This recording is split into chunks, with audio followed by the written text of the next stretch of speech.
I had to breathe and mourn and all those things and recognize that I'm not going to be the last Black woman that feels this way and feels like their Blackness is being used to say they're diverse, that the organization is diverse when it's not. I'm not going to be the last Black woman that has experienced gaslighting where people make you feel like it's not really happening to you when it is. I'm not going to be the last woman, Black, white, brown, whatever, that is going to feel like they are not seen, not heard, undervalued, if valued at all. But I also don't want to be the person that has a voice and a platform that doesn't say anything about it, because finding a sense of belonging is through storytelling. And once you tell your story as much or as little as you want to, but you start telling it, that's when you realize how connected you really are to people, and you start feeling that sense of belonging that's missing with a lot of women, and specifically Black women in my situation, what's missing in a lot of organizations, especially when you get to a certain level and people don't like to see you there. Hi, I'm Peavy. Hi, I'm Jamie, and welcome to Blank is a Mother podcast. We are two toddler boy moms that have been best friends since college, and we are here to share our unique motherhood journeys through a comparative lens. And we all say we're not supposed to compare, right? But clearly we know that's not realistic. Because the first few years of motherhood shook our lives and friendship like no other experience has. And by comparing and contrasting our journeys, we've discovered the strongest threads of sisterhood yet. We don't have all the answers, and we sure have made some missteps. So we invite you to follow along as we do our best to nurture our friendship while making 1,000 tiny mama decisions in an unfair world.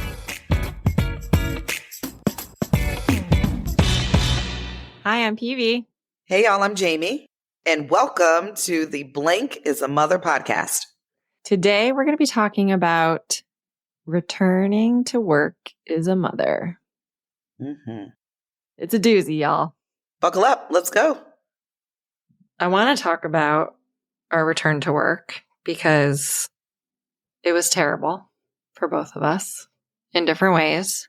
And I feel like my situation probably could have happened to any woman, which is sad and sucks. But then when I'm done sharing my story, I feel like you're going to be like, oh yeah? Hold my beer. Peep this. Yeah. Hold my beer. They both will resonate. Yeah. But I have the advantage of being a white female. Mm-hmm. True statement. Right. So I didn't get any paid maternity leave because at the time, which was in 2019, the government wasn't offering it. Zero. I could take the FMLA, Family Something Leave Act. Family Medical Leave Act. Yeah. Mm-hmm. Should be like Fuck My Life Act. That's so accurate. Yeah, I know. Not because of what we were doing, but because our employers are trying to keep us down. Yeah, so I didn't have paid leave, but luckily, because I do so much field work and I do a lot of like work on the nights and weekends when I am in the field, I had built up paid time off. So I ended up having 3 or 4 months, I can't remember exactly what it was, of paid leave. And I did have a local admin who helped me navigate that in a way that was still legit, but I was getting the most out of what I had built up. So anyway, yeah, so I was home from work for about 3 or 4 months. It was more than 3 months, less than 4. Prior to that, so what was it, like 3.5, almost 4 years prior to that I had been in that same job, I had been kicking major ass. So much so that the way the arm of the government that I was working for, the way they do performance evaluations is everyone is compared against everyone else. So you're not just compared against your own work plan. You know, your own individual performance is reviewed, you're scored, but then your score is compared against all the other performers in the workforce. And then that's how they scale performance increases and advancements and stuff like that. So long story short, I was in the top very small percentage of the 3 years leading up to me getting pregnant. So I was crushing it. You and I are cut from the same cloth, have the same DNA. Like it's balls to the wall. It's all or nothing. Mm-hmm. We can't not do our best work. We can't not go above and beyond. And of course, in that time, before we had a baby, that was, like I said, we had spent all these years building our career and we were at really comfortable still challenging but comfortable parts in our career where then we were starting to build our families. But I would still say we were there like building. We were both in these really critical times of our career where we were really building to something where we could be promoted or move up the chain or however you want to describe it. Like we were doing the damn thing. And yeah, I went into my maternity leave not only feeling really good and proud of the work that I had done leading up to that point, like I felt so secure, so secure going into my maternity leave. Like I felt like I had made myself invaluable. So that was my own feeling, like how good I felt about my work. The people around me, all of my supervisors, were also in my ear in a positive way, giving me positive feedback, lifting me up, like basically giving me false hope. And I can just leave it at that. Giving me a lot of false hope, which of course I didn't know at the time was false, that there was a bright future for me at that place of employment. And it's really hard to create new permanent positions for government. And so a lot of times it takes years and it takes a lot of work to do that. So I was actually a part of the process, maybe to a fault, in trying to create a position that I would naturally fit into based on the body of work that I had already been doing very successfully. I helped my supervisors create a position essentially written for me, which isn't a thing, but it's a thing. And it hit the street, like it was posted, the job posting was literally like 3 days before I was supposed to return to work. So there were some things during my maternity leave that were red flags to me from my coworkers that I was like, that doesn't seem to jive with me applying for this position and getting it. Like there were a lot of red flags where I'm like, should I be worried? Do I not have this job in the bag? Like, there were just a lot of fishy things. One being they had to post the job 3 times. And the third time they posted it, they lowered the qualifications. So initially it was, among other things, like you had to have a PhD. The third time it hit the street, now all of a sudden all you had to have was a master's. And like some other things, like they just, dumb it down is not the right word, but I'm like, I don't know how else to describe it. Like they kind of, lessened the requirements for the position. And I thought, I literally, as we've just described, you are in such a vulnerable, fragile state thinking about returning to work, even though we were so confident in our positions and the value added that we brought to our employers, that we're still thinking about all these other things. Like, okay, now I got to hand my kid over, my brand new baby, infant, over to someone else, even if it's your family member. I have to pump at work, and that's a whole nother thing. I have to, do all of this stuff, manage all this stuff on top of my job. But let me tell you, I know that women are up to the task. And I'll get there in a second. But 3 days before I'm about to go back to work, I have to apply for this job. It's the third time it's hit the street. It's the third time I've applied for it throughout my maternity leave. And I thought, you know what? I just need to ignore these red flags and I need to put my best foot forward. This job is still written for me. I am still the very best fit for this job.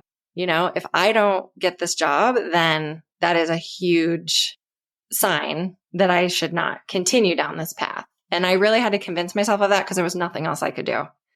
I could either just jump ship right then because I was being essentially bullied out of being in this process, or, I just had to, have that confidence and just go in and present myself. And so I did. Like I think it was the week back, I had to go through this interview process, which is so insensitive to do to one of your employees. They could have changed that timeline, not that everything should revolve around, one person returning to work. I'm not saying that there should have been favoritism, but if you wrote the damn position for someone, you wouldn't do that. That was just one of the red flags that was there. But I was so like you, I was like, you're not going to put me down. You're not going to squash me. Like I can rise to the occasion. And side note, I felt so ready to return to work and continue crushing it. Like I had never lost my inspiration or motivation for my job. I was certainly like on high alert with the people around me in my employment situation, but I was like still so passionate and dedicated about what I was doing. And I felt this new sense of inspiration and new sense of purpose in life, because that's what happens when you have a baby. And this is why I said it was fortunate that we didn't have postpartum depression, because I can't say that that would be true in all situations. But for my individual situation, I had all the happy hormones. I was like, life is, we've worked so hard, and poor Brett, like we had both worked really hard and sacrificed a lot to go down this career path for me. And we had stayed in Santa Barbara. It's fucking expensive to live here, people. Real expensive. But we had our eyes on the prize, and, we had goals, and we had worked so hard to get there. And we felt like we were on the cusp. Like we could almost taste it. Like, this is the security we've been working so hard for.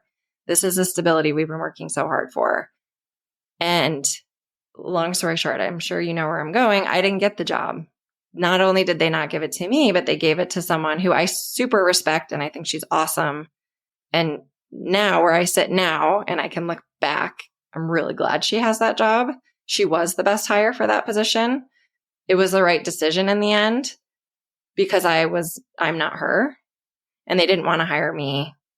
They wanted to hire someone who didn't have as much experience, if you know what I mean. So she's amazing, and I would hire her in a second, and I love working with her. But I share that because in the moment, I was devastated. Brett was devastated. And I remember I had only been back to work for a couple of weeks. My father, it was his birthday. So he had come down. He and my mother-in-law had gotten a hotel, and they came in. We were all going to go out to dinner and have this great night. And I had just found out that morning, because the woman who was hired showed up at my doorstep at 6 a.m. in tears. Like, this is your job. And I said, nope. Of course, I was devastated, but here I am consoling this woman, right? I'm keeping my shit together, because that's what mothers do. I'm keeping my shit together. And I'm like, okay, like I kind of saw this coming. So I wasn't surprised, disappointed for sure, but I wasn't surprised. But I said, this is not my job. This was a job. I am going to be fine. I am very hireable, very employable. I will find another job. I will be okay. This is a great opportunity for you. Take the job. I mean, she is such a good person. She was like, literally, I'm like holding my baby, my infant that I have to go to daycare, like she's well aware of what's happening. So she's like, should I just decline the position? I was like, absolutely not. Absolutely not. Don't let them do this to you and me. You get yours. You have also worked very hard to get where you are, and you are great. Like you are in a great position. You've worked hard to get here. Accept this position, do your thing, build your career. What they're doing to me is something separate. So that was that. And then of course, you go down the rabbit holes of like, why? What went wrong? What are all the things? And the layers of discrimination and retaliation are so complex and so complicated to even tease apart. Like it's all in my head. And honestly, I have PTSD. I haven't talked about this in so long that fortunately I have forgotten a lot of the details. And I'm glad about that. I don't need to know or remember the details because I lived through it. But there were a lot of shady things happening that I was aware of that I wasn't necessarily staying quiet about because I like to sleep at night and look at myself in the mirror and I have integrity. So I was speaking up, and I don't think everybody likes that in a teammate. I feel good about that I didn't keep my mouth shut when I felt like I did the right thing. When I had decisions to make about I can keep my mouth shut like other people and just stay in my lane and do my thing, or I can just do the right thing, give that information to someone else who needs it and is supposed to do something with it, and then I can continue doing my job and continue playing my role and just be a good employee. Yeah, but that didn't sit well with a few key people. They would rather have people look the other way. So that was one thing. But I also strongly believe it's because I had a baby. Because I think they were trying to build a team that was always available and not distracted. And that is a huge misnomer about mothers, because we are anything but. We are literally expert time managers. We are the CEOs of our household. We pay every bill. I mean, I'm generalizing, but most mothers I know, like, we have all of the shit together. You know, we keep track of everybody's needs and everybody's, desires and appointments, and don't miss any of the birthdays and all that shit, and then all the really important stuff like keeping our careers going. And yeah, I didn't let any ball drop when I was on maternity leave. None. And there were lots of balls in the air. And then I returned to work, to like, oh, thanks for all of that great work that you did. We're, going to go a different direction. So anyway, long story short, that was really, really hard. I didn't fortunately, I was in that like very inspired and motivated period of the 4th trimester where I was like, well, your loss, fuck all of you. And I had made myself invaluable, and I had really found a niche for myself, because people from our headquarters office said, oh, well, we're not going to let her go.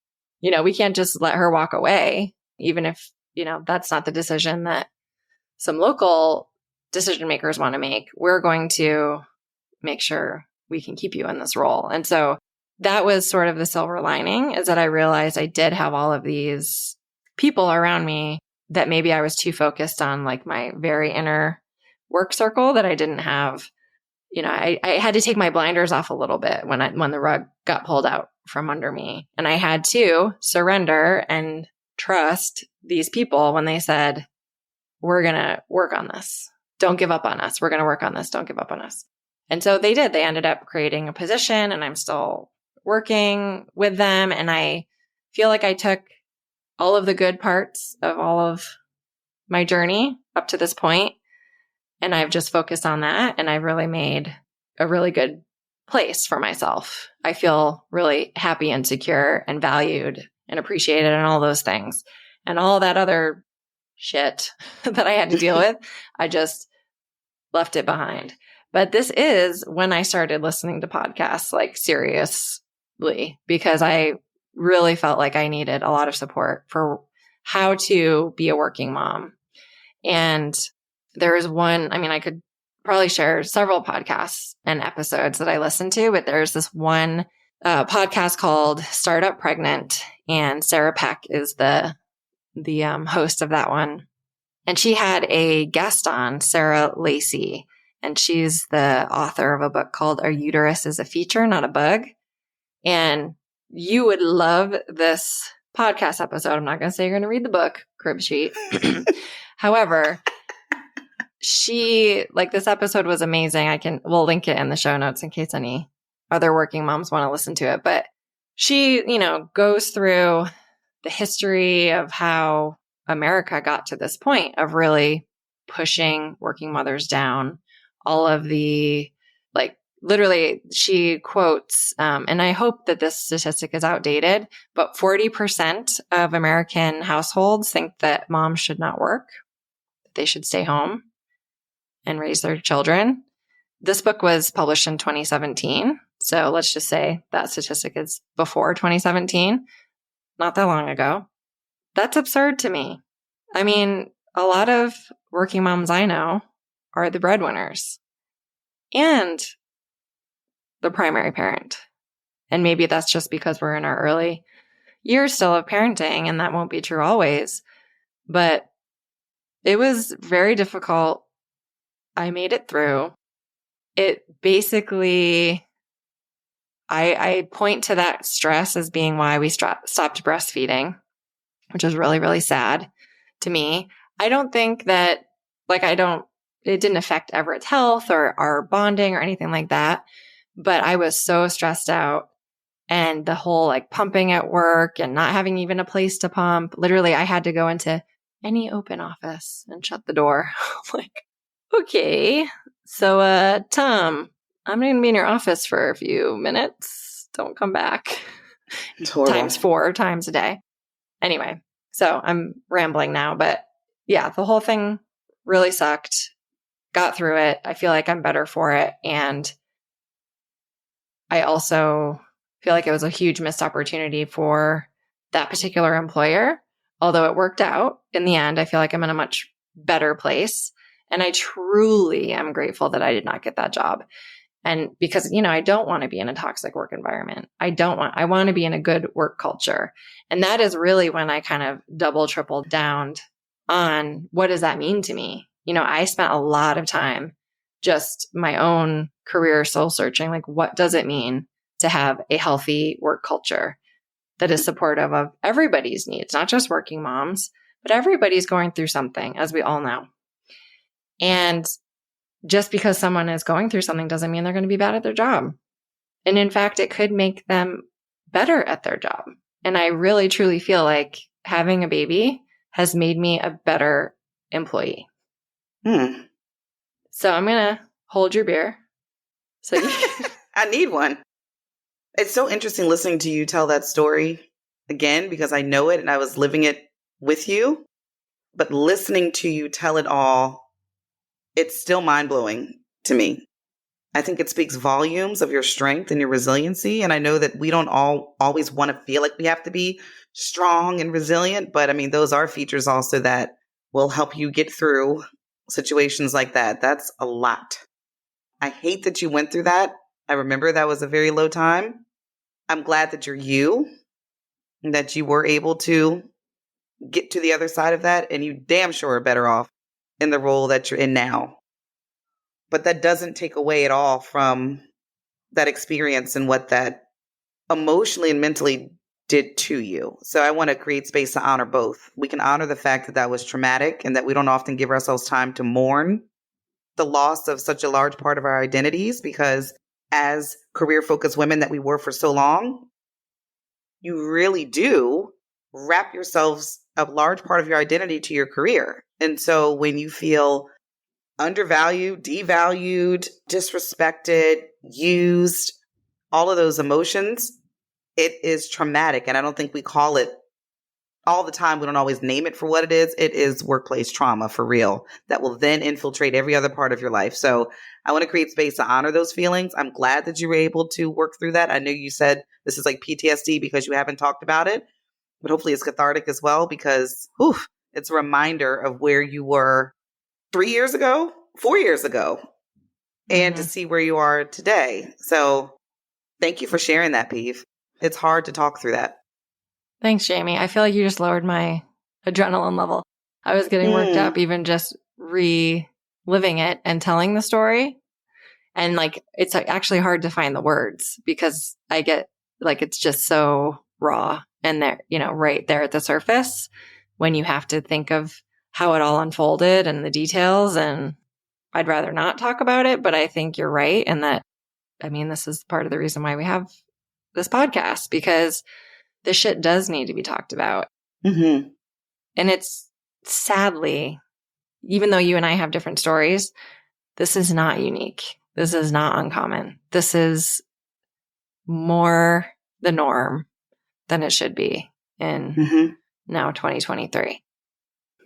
It's sad and it's our reality. Like, as you were telling your story, and I'll tell mine, I was listening and there were so many parallels in that. I know we talk about, yes, there are different parts to our story that speak to even the parts of our intersectionality. Yes, we're both women. So there's discriminatory stuff that happens to women.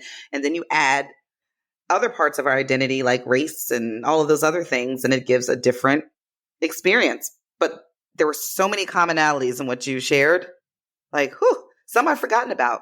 Quite honestly, you forget about that and you're like, oh my gosh. Yes. So while P was going through that, her fourth trimester and return to work, I think I may have mentioned this. My background's in commercial real estate and finance, related, like commercial real estate, property management, operations, all of those things, which of course has a huge financial component because you're managing budgets, you're putting budgets together, all the things. So quite honestly, that was a large part of my identity, probably the largest part of my identity. because at that time I wasn't a mom, I wasn't a wife. So my identity was my corporate gig. And I'd been conditioned that success looks like you going to college, going to get your master's degree, finding a corporate job, and sitting in that and working your way up the corporate ladder. And that's what success looked like. And so that's what I did. And I spent a lot of time in the DMV, as you know, the DC, Maryland, Virginia area. So it was actually the employer that it's the center of this conversation for me right now that was the reason why I moved to Florida. They relocated me there for a regional director role so that I could oversee all the assets in the Florida region. And so I like to preface my experience by saying I've realized through unpacking my trauma that everything about my experience was not negative, just like everything about your experience was not negative. There are large components, but I recognize that I thought at that time I was relocating to Florida for my career. I didn't realize that the bigger picture was for me to relocate here to meet John and to have LJ. So I always highlight that all the other shit was just a part of this journey. But nonetheless, I started my position in Florida and I loved it. I loved my team. We built such a strong connection. I'm still very much in touch with the people that were on my team when I was in that specific role. And we built something dynamic. We were a top producing region. So all of the things were floating. I was like, I remember saying, I will never leave this job. They're going to have to push me out of this company because it's so amazing. I remember that. And it's true in that when leadership changes, and you talked about toxic work environments and organizational cultures, it really does start with the vibe at the top. Because when leadership changes, so does the doggone culture unless you're intentional about keeping it the way that it, the good things. So nonetheless, I'm in there and doing my thing. I was encouraged to put my name in the hat for a VP role of engineering and project management. So I did, even though I wasn't an engineer. They said, we love your leadership style. You have a way of building teams that people trust each other and feel connected. This team has felt disconnected from the larger picture of the org. We think you'd get in there. Your leadership style would do wonders for this group. All men, primarily white men, except for, I think I had 4 women on my team at the time. All white men and 1 Hispanic man. And so all of us together were a team. And even with that, I felt fully supported. We were doing our thing. This was a national role. I was traveling a lot, even traveling up to the week of my wedding. Like I was traveling. I was so committed to this role. And when I was promoted, I should say I was the youngest because all of the other VPs in this time were white men in their 50s, 60s, maybe late 40s, 50s, 60s. I was the first woman promoted in this pillar of the company, which is a publicly traded company. And I was the first and only Black person, not just in my pillar of the company, but nationally. There were no other Black people in leadership roles. So it was like me. And I still was like, I'm going to rock this. Like, I'm good. I have support. My team is great. We're doing our things. I felt supported from the CEO at that time. And I'll circle back to why that's important. The leadership group was great. I did discover that I was egregiously underpaid compared to the people that I was in the same peer group with. And this goes back to like 4 years prior to anything really bubbling up like it did. But I had faith in the organization that they would make me whole and that we would do market adjustments and get me there. So I kept grinding because as women, I think not just women, as go-getters, but for this podcast, women, we are like, oh, it's fine. I'm just going to grind it out. And my work will speak for itself and everything else would catch up. I remember saying the money will come. It'll catch up. And let me be clear. It wasn't a salary that was terrible. You don't know what you don't know until you know. And so it was a salary that was comfortable. It wasn't equitable, especially given that some of the leaders in that group would reach out to me for leadership advice because of the way that I ran my team. But I found out that these were also some of the same people that were making way more than I was at the time. But I kept the faith. Leadership changed, which was devastating to some of us because we had this dynamic we thought changed. And then a new leadership group came in and nepotism is real. And so you're bringing in other people that have a different vision for your organization, which happens during acquisitions and mergers, right? Leadership changes. People bring in the people that they want to be on their team. It just so happens more often than not that the people that are in these leadership roles when they come in are white men. It just so happens that this affinity bias, which is real, which is you think that the people that look like you are the best fit because they remind you of you. So the affinity bias led people to be hired in positions that the majority of us would agree were not qualified. But nonetheless, you had people now in leadership roles. And I'll fast forward through all of the details to a certain point. I will stop it when I really started becoming vocal, right? I kept saying, when are we going to talk about my salary adjustments? We're making marketing adjustments. When are we going to talk about mine? You know, we rolled out all of these things to make things equitable, but I don't really see the needle moving that much with my salary. This happened to be now, I'll take you to the beginning of 2020. That also happens to be when I was 4 months pregnant. And I do need to go back for one detail. After I was overseeing the engineering group, then I was asked to also absorb this other team that oversaw transitions of new acquisitions and new assets into the portfolio. People were congratulating me, saying, congratulations on your promotion. And I was like, thanks. It was not a promotion. It was enrolling that position to my group, which was fine because I loved the team that I absorbed. We did wonderful things together. So again, I keep saying, it's fine. Yes, I can do it. Yes, I can do it. And I feel like that's a common thing when you're trying to continue to prove that you are worthy, quote unquote, and yet you are the person that they want you to be. You keep saying yes. I will say in Jamie today, I'm very selective of what I say yes to. And even with that, I still say yes to some of the wrong things. But, nonetheless, I'm more aware of that. So my team kept growing. My responsibilities kept growing. My title kept getting longer. But my money wasn't moving. Mm-hmm. And then I was introduced to another part of the group, which was relationship management, which would have been what I think I would have really started succeeding in because it's building those relationships and networks. But again, there really wasn't much coaching or mentorship there in that role. So all of those things together. Okay. So now my title is 50 words long. And to the outside looking in, I'm killing it. I think that I'm killing it. But I also noticed that with new leadership, things are starting to shift. So now I'll take you to January of 2020 when I had this new fancy title and, but you can feel some things moving. I said, when are we going to address my salary?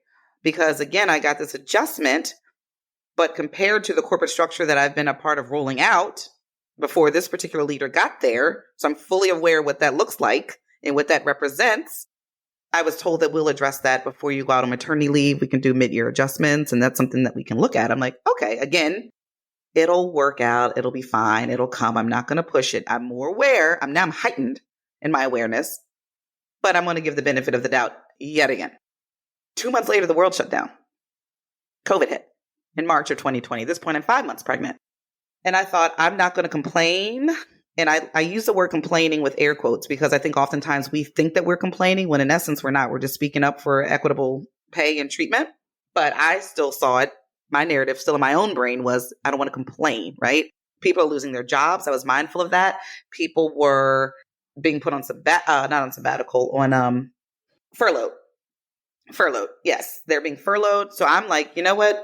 I'm pregnant. I am doing okay. I'm going to just wait.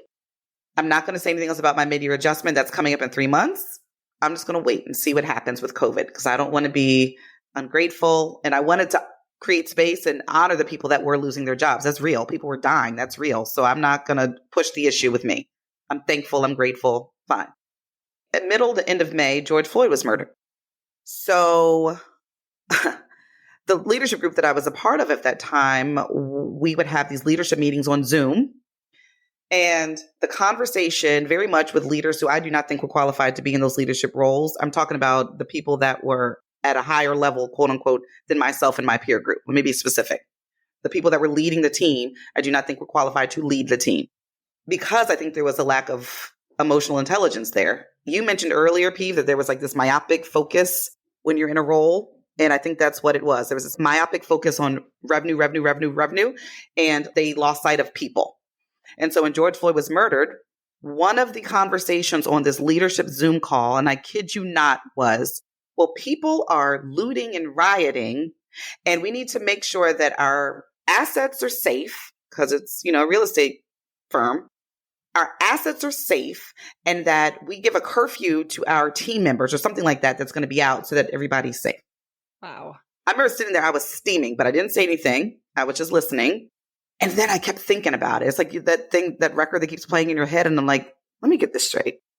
A man was modern day lynched and murdered It represents so many things, and yet we are sitting on a call talking about our damn real estate. So I sent an email.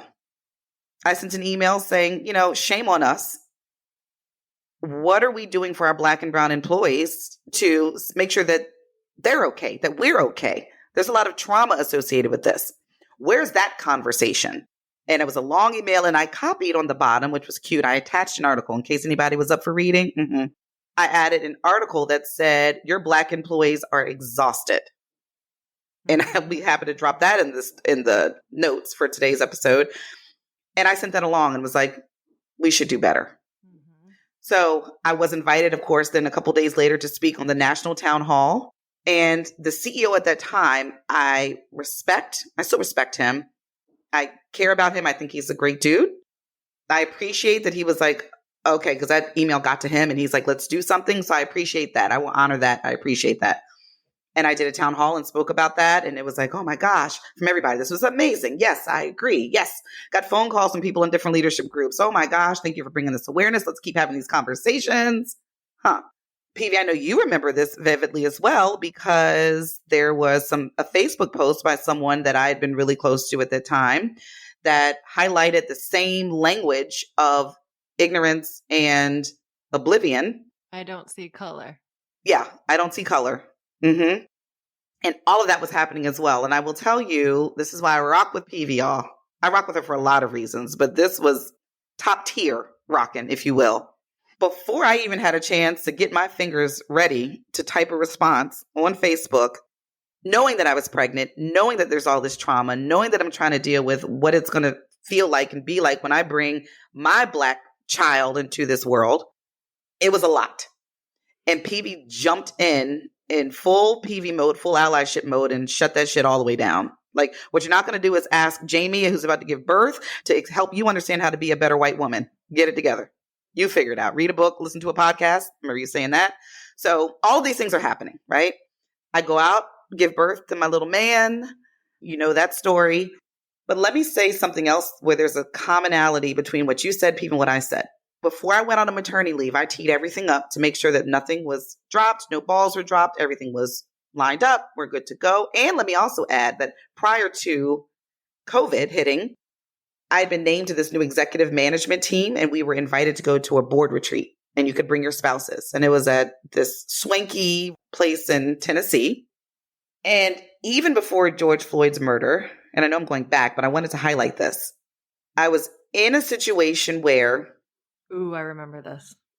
People knew me as Jamie, and they knew me in like the role that I was in, which was fine.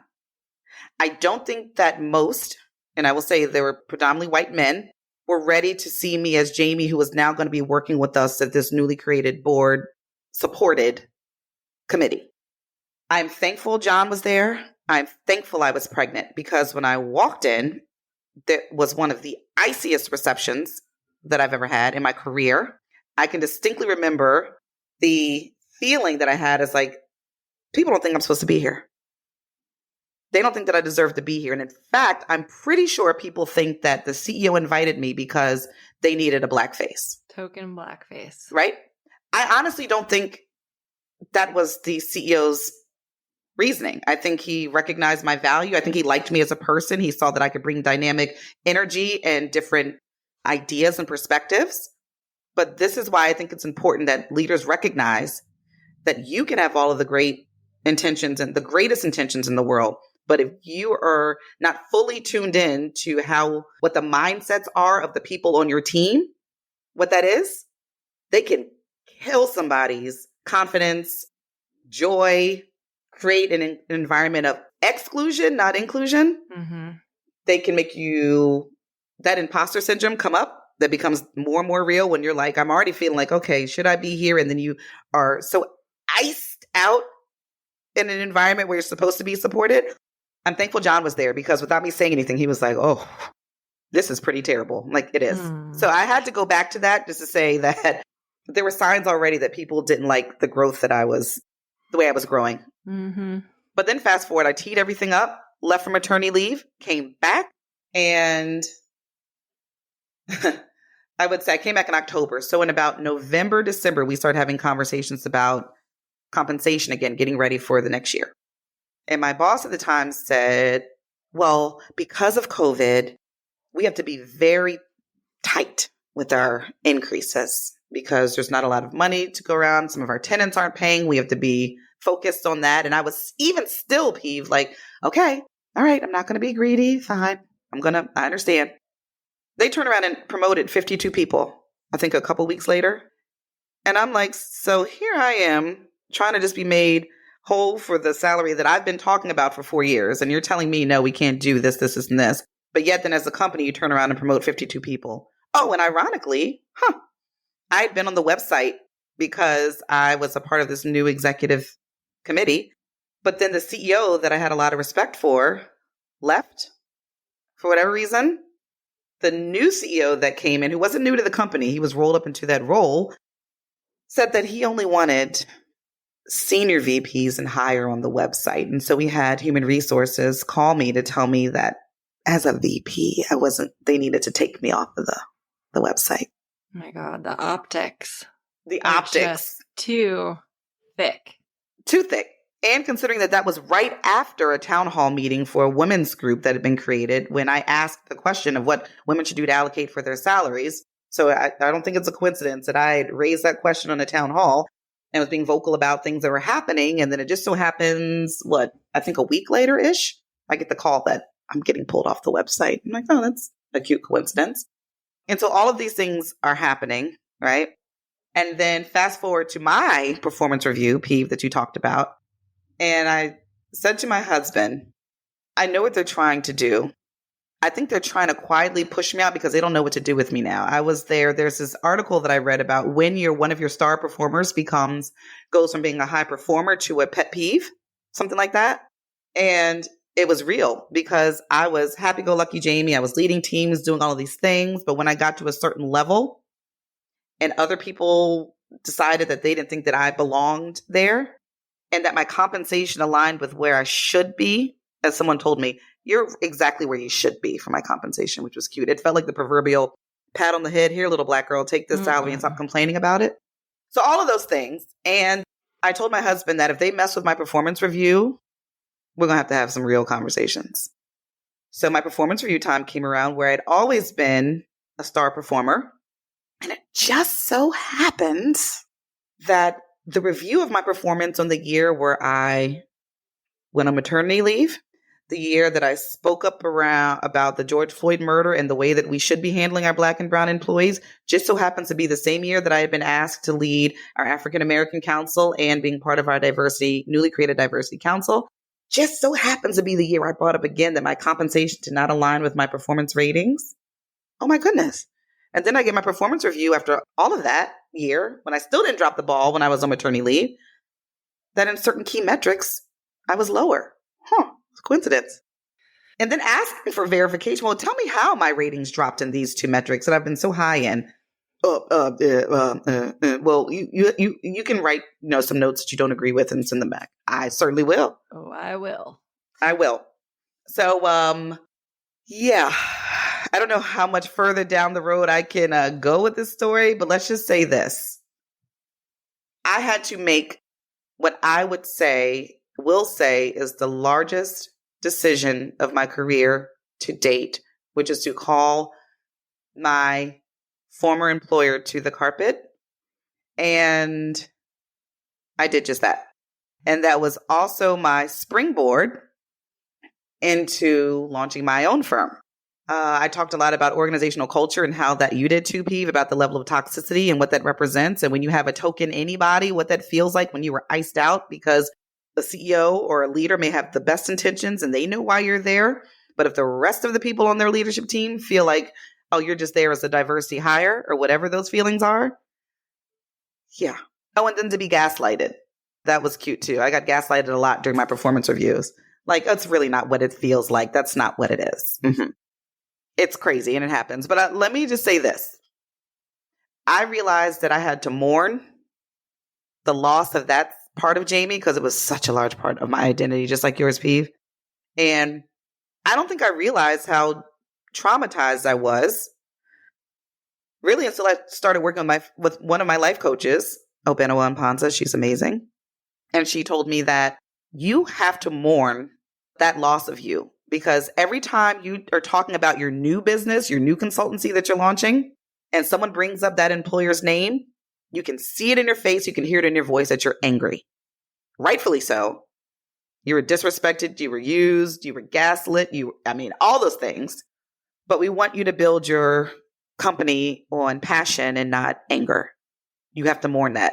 And then we're going to put some things in place. It was like, oh. That's amazing. And then I have another coach that I worked with, Jennifer Schwartz, who helped me work on my energy and centering me and grounding me and putting a business strategy together. So I say that because it all kind of comes full circle to your who you surround yourself with in your times of need. Really is impactful. And for me, it was my family, my people, my girlfriends, but really some people, some coaches and therapists that I brought into my circle to help me understand, because they were like my therapist, that I had to mourn a large part of who I was to then rebirth Jamie. That was going to be my Jamie 2.0. That was going to take me to this next part of my life, which I'm living in and walking in my purpose and all the things. And it's a struggle and a hustle and exciting all the same, because entrepreneurship is not for the weak. Like you said, not for the week earlier, but I'm betting on Jamie now. And everybody that knows me knows I like to gamble. So betting is not new to me, but I really hadn't fully gambled on me until I took all of that emotion that I was feeling from my former employer. That was, almost 8 years of my life. So yeah, I had to breathe and mourn and all those things and recognize that I'm not going to be the last Black woman that feels this way and feels like their Blackness is being used to say they're diverse, that the organization is diverse when it's not. I'm not going to be the last Black woman that has experienced gaslighting where people make you feel like it's not really happening to you when it is. I'm not going to be the last woman, Black, white, brown, whatever, that is going to feel like they are not seen, not heard, undervalued, if valued at all, that has to use their voice like you, Peeve, and then you let your integrity take over. You're not going to pull up with the political BS. Like, I'm a person of integrity. I'm not going to be the last woman that experiences that. But I also don't want to be the person that has a voice and a platform that doesn't say anything about it, because finding a sense of belonging is through storytelling. And once you tell your story as much or as little as you want to, but you start telling it, that's when you realize how connected you really are to people, and you start feeling that sense of belonging that's missing with a lot of women, and specifically Black women in my situation, what's missing in a lot of organizations, especially when you get to a certain level and people don't like to see you there. Mm-hmm. They're happy seeing you where they want you to be as a woman of color. When you're here, it's not threatening, but let you start moving up in different circles where you belong because you were overqualified to be in those circles and in those rooms. You become a threat. You now are the pet peeve. And now you are starting to feel like a sense of, maybe I don't really belong here. So I'm walking in my purpose now. I am fine hustling for my contracts and my deals, but I needed to experience that to really be able to tell my story in a way that's meaningful and that I use when I'm doing my speaking engagements and everything else. And helping people understand the culture that you create within an organization can make or break an organization, yes, but it can make and break people.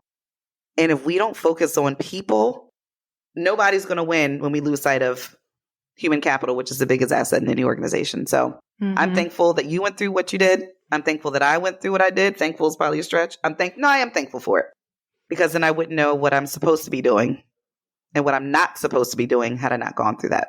And I tell you what, looking at LJ's little brown face every day is a reminder that know your value. And when someone's trying to tell you that you aren't that, you keep it moving. Mm-hmm. Or call your mom. I'll come up there and bust some ass. I should have busted some ass at the last organization I was with, but I didn't, because I needed that experience. Yes. So thank you for listening to my story. And I left out some pieces because I have to. Mm-hmm. But we can all talk about it later. I know you did too. Oh man, I have so much I want to say and respond to what you just shared. First of all, thank you for sharing all that. Neither one of us have talked about this in a while because we've got other fish to fry now. Right. But damn, it was a lot. Yeah. While I was nursing and caring for a newborn, I had LJ in June. Stuff started hitting the fan in like October. And then I made my big girl decision in January. Mm-hmm. So I'm still new into motherhood. Yeah. But there are so many similarities. Like I said, I think yours is a few steps up because you had additional layers that I didn't have to deal with. But one thing was that we are outspoken because we're leaders. Mm-hmm. And when we feel like something is not being said that needs to be said or shared, we do that. We step up to the plate. And that's not unique to working mothers. That's just those kinds of people, whatever gender you are, however you identify. But I think women who do that pay the price. Oh, hands down. I tell you, it was the scariest thing that I've done because I was like, I've spent 20 years building my career in this particular industry. And I was pretty sure there was going to be a target on my back. Well, there was a target on your back. There was a target on my back before I left. And there was definitely a target on my back when I left, the way that I left, as loudly as I left. But I will tell you what, the noise on the side of support and for other women that came up and were like, I'm so glad that you spoke up and said something. For other Black people, they're like, I'm so glad you said something. I was comfortable being uncomfortable. But that's not easy to do. And it's really not easy to do when you mentioned this earlier, bringing in an income that is supporting your household. Yes, my husband does well, but we're supporting each other. So just because you have a spouse does not mean that everything will be fine if you decide to step up, and that means you could be pushed out or something happens. But it's scary to do that, especially when you don't have generational wealth to fall back on and say, I'm going to do this, and now I have all this generational wealth, and I'll be fine falling back for a couple of years. No, that's not my story. So it's a risk, but the reward outweighed the risks for me. I think there are multiple rewards in both of our situations. Well, one, I'll just say you undersold the business that you have developed since all this happened. And I do think that you were very good at your previous jobs, but you are so outstanding at what you're doing now.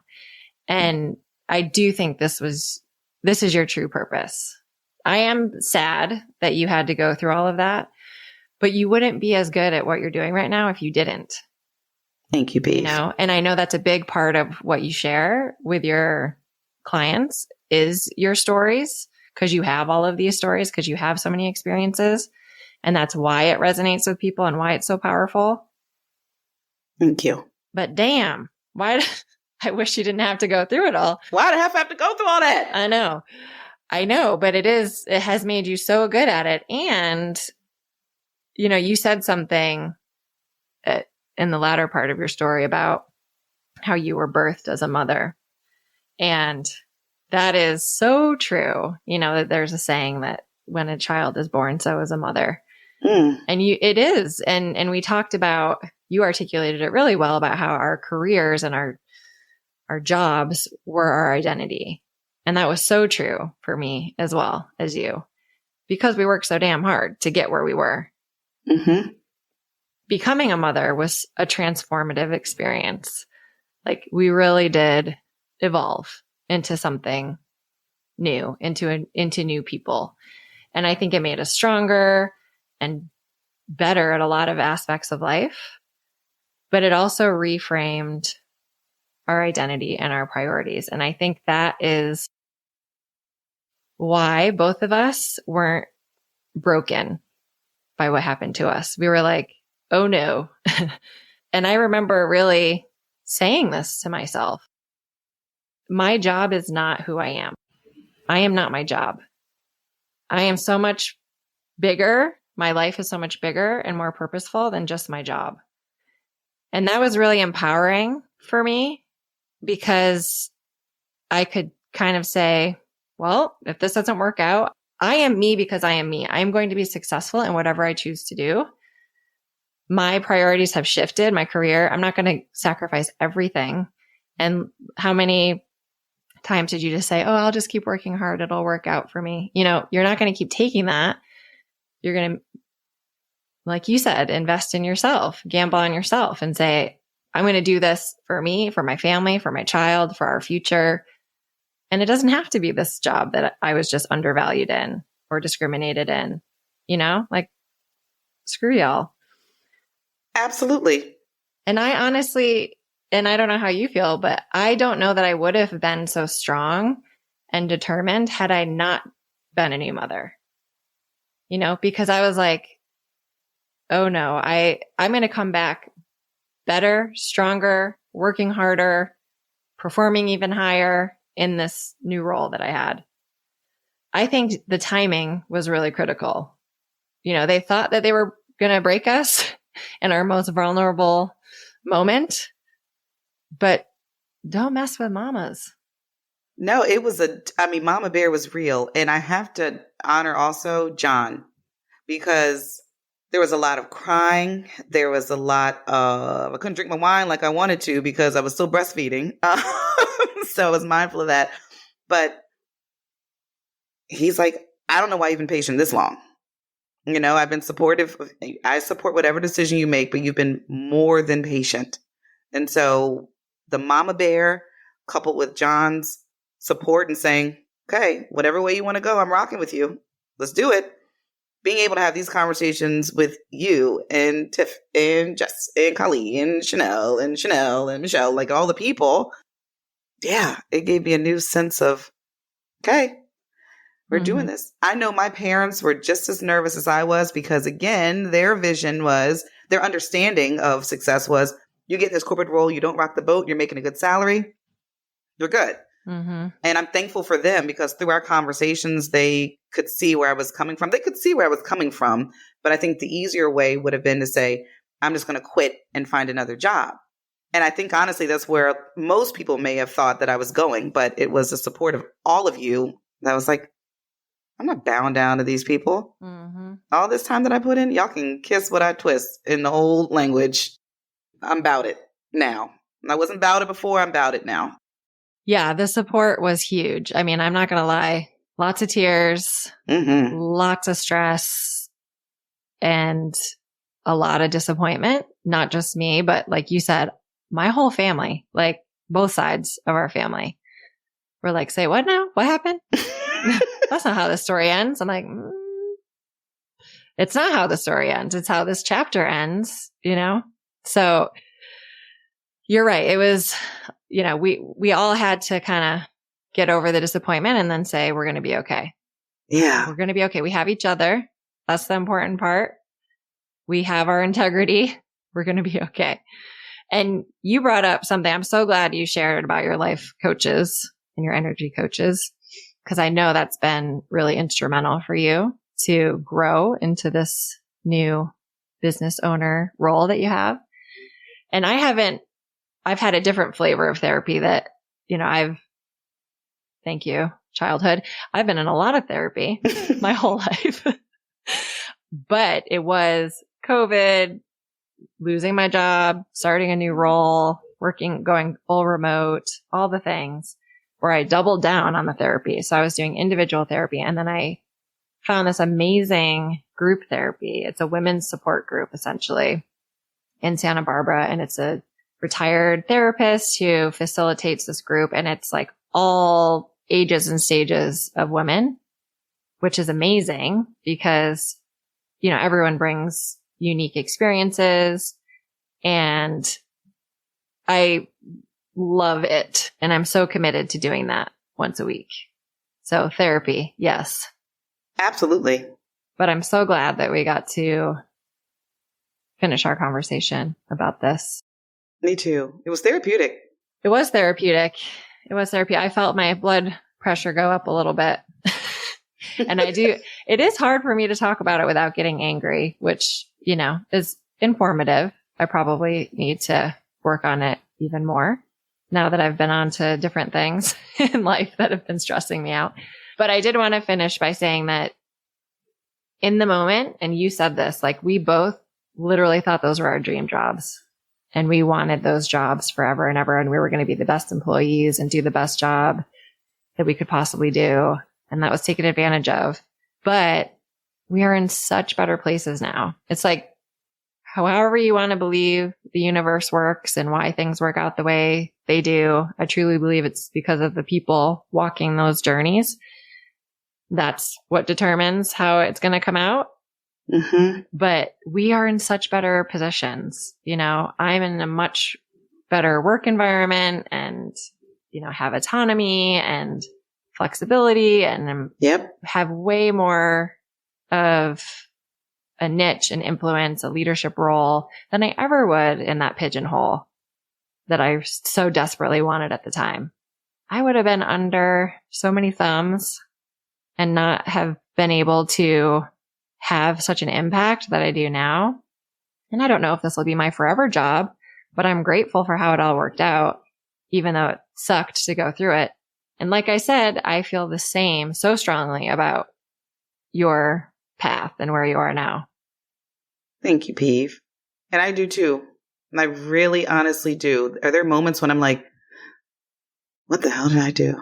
Now I got to go, you know, get these contracts and do all these things. I have those moments of, okay, but you know what someone reminded me of? And that's normal. And I recognize that, especially in entrepreneurship or even going a different direction. Like all of the change can be scary, but I do remember someone a couple people told me a couple different things, but one thing that I appreciate someone saying was, and it was kind of just said in jest, like, if you fail miserably, you can go back and get a corporate job. Like that's not something you can't do, but you won't know what you're able to do until you go out there and you give it a try.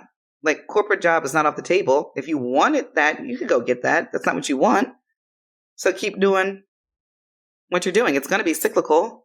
And so you just have to lean into both parts of it. So yeah, thank you for acknowledging that, Peeve. I feel like I'm walking in my purpose. I'm able to use my voice. I'm able to use my story, and I'm learning. My myopic focus was just on that one part of Jamie. And now that I'm out of that environment, I have met crazy, amazing women throughout the U.S. through other organizations I've become a part of. Mm-hmm. So now I recognize we're not alone. I knew we weren't alone, but we're not. Yeah. Well, before we say goodbye, do you want to tell everybody what your business name and where to find you? Oh, well, thank you. I absolutely do. Hi, my name is Jamie Beal Howe. Funny you should ask, Pete. My company, it's not very creative with the name. It's JBH for my initials, but JBH Enterprises, because I do want it to grow into something that people can always feel a part of.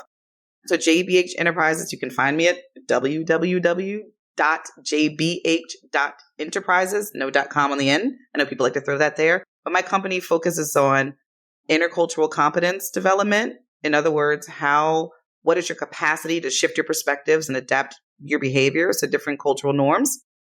Training, development, coaching on intercultural competence through the use of assessments, since people like data and they like something tangible. So through 2 internationally accredited assessments of intercultural competence and intercultural conflict styles, because conflicts occur. It's normal. There's nothing wrong with conflict. How we resolve the conflict is where the problems may creep in. But it's also a recognition that the lens that we move throughout the world with is rooted in what we've been conditioned to be, quote unquote, normal. So when someone is working through the world through their own cultural lenses, it's recognizing that my lens is not the only lens. So I work with organizations on equitable practices, looking at your policies, practices, and procedures through an equitable lens.